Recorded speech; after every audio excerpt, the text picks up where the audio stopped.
ధన్యవాదాలు సార్. గౌరవ మంత్రివర్యులు కోమటిరెడ్డి వెంకటరెడ్డి గారి సందేశం. Honourable minister for R&D and cinematography.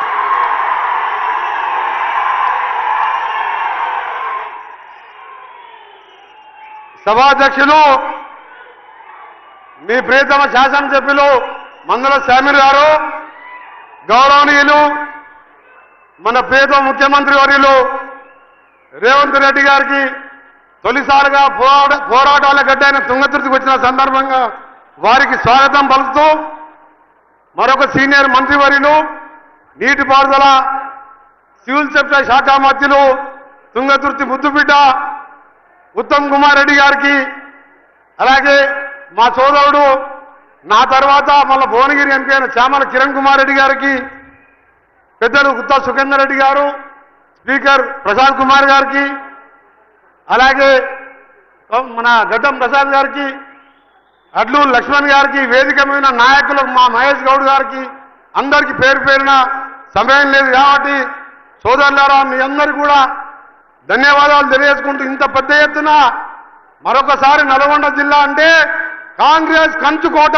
అని చెప్పి నిరూపించి ఇంత పెద్ద ఎత్తు వచ్చిన మీకు, దాంతోపాటు గతంలో తుంగతుర్తిలో రైతాంగ పోరాటం కానీ, రజాకారులకు వ్యతిరేకంగా జరిగిన పోరాటం కానీ, ఆ తర్వాత కాంగ్రెస్ కంచుకోటగా నాడు ఎమ్మెల్యేగా జిల్లాలోనే ఒక్కడే ఉన్న మన ఆర్ దామోదర్ రెడ్డి గారు ఆ రోజుల్లో ఈ ప్రాంతంలో కాంగ్రెస్ పార్టీ కాపాడడం జరిగింది. మళ్ళా 2 సార్లు మధ్యలో మన అద్దంకి దయాకర్ గారు సోదరుడు అత్యధిక మెజార్టీతో ఓడిపోయినా 2 సార్లు నన్ను రాజగోపాల్ రెడ్డి గారిని ఎంపీగా గెలిపించడానికి మీరెంతో కష్టపడి పనిచేశారు.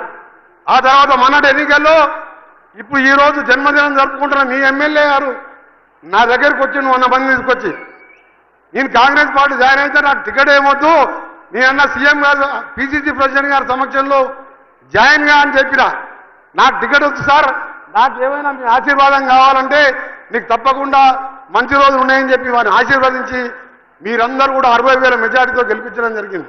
అందుకనే మీ అందరికీ కూడా మరొకసారి విజ్ఞప్తి చేస్తూ, ఈ జిల్లాలో వెనుకబాటవంతం మీ ప్రాంతానికి సంబంధించిన సమస్యల మీద ఉత్తమ్ కుమార్ రెడ్డి గారు, నేను ముఖ్యమంత్రి గారి సహకారంతో తప్పకుండా అన్ని రంగాల్లో అభివృద్ధి చేస్తామని, ఇప్పుడే మీ ఎమ్మెల్యే గారు మన బోత్కూరు గుండాల మధ్య బిక్కేరు వాగుపై ఆయన ఎప్పుడు బిక్కేరు వాగులో ఈడదంటే బిక్కేరు వాగులో పడుతూ ఉంటాడు ఆయన.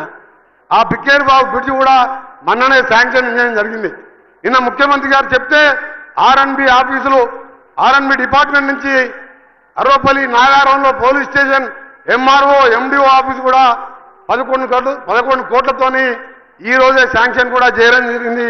త్వరలో ఆ పనులు కూడా మొదలు పెడతామని తెలియజేసుకుంటూ, మనం చేపట్టిన సంక్షేమ కార్యక్రమాలు సివిల్ సప్లైకి సంబంధించిన అడ్డగూడు మాడులది, అలాగే బొల్లంపల్లి నుంచి బొల్లంపల్లి రోడ్డు తప్పకుండా వెంటనే శాంక్షన్ చేస్తాం.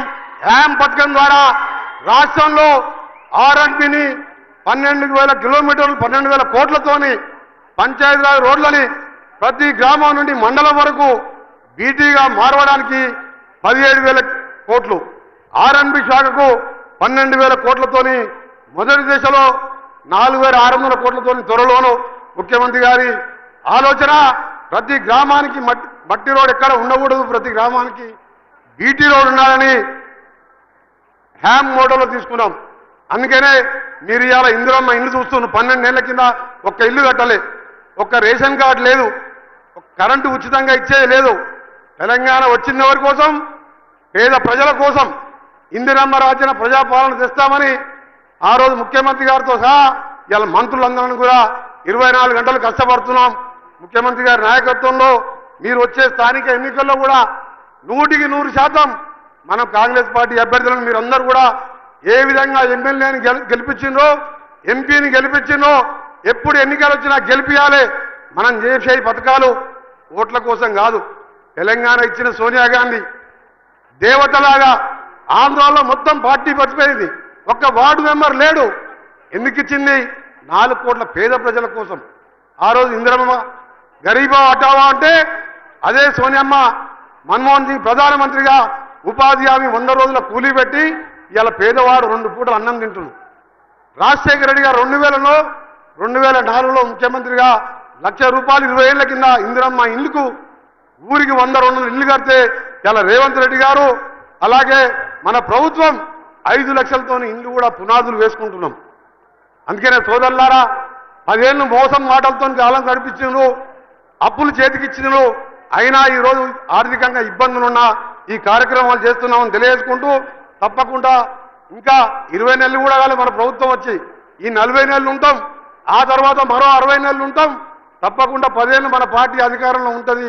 ప్రతి అభివృద్ధి కార్యాన్ని ప్రతి గ్రామాన్ని అభివృద్ధి చేసే బాధ్యత తీసుకుంటామని తెలియజేసుకుంటూ మరొకసారి మీ అందరికీ కూడా మన ముఖ్యమంత్రి గారికి పెద్ద ఎత్తున స్వాగతం పలికినందుకు మీ అందరికీ ధన్యవాదాలు తెలుసుకుంటూ జై హింద్, జై తెలంగాణ, జై కాంగ్రెస్. Thank you sir. జిల్లా ఇన్ఛార్జి మంత్రివర్యులు గౌరవనీయులు అడ్లూరి లక్ష్మణ్ కుమార్ గారు.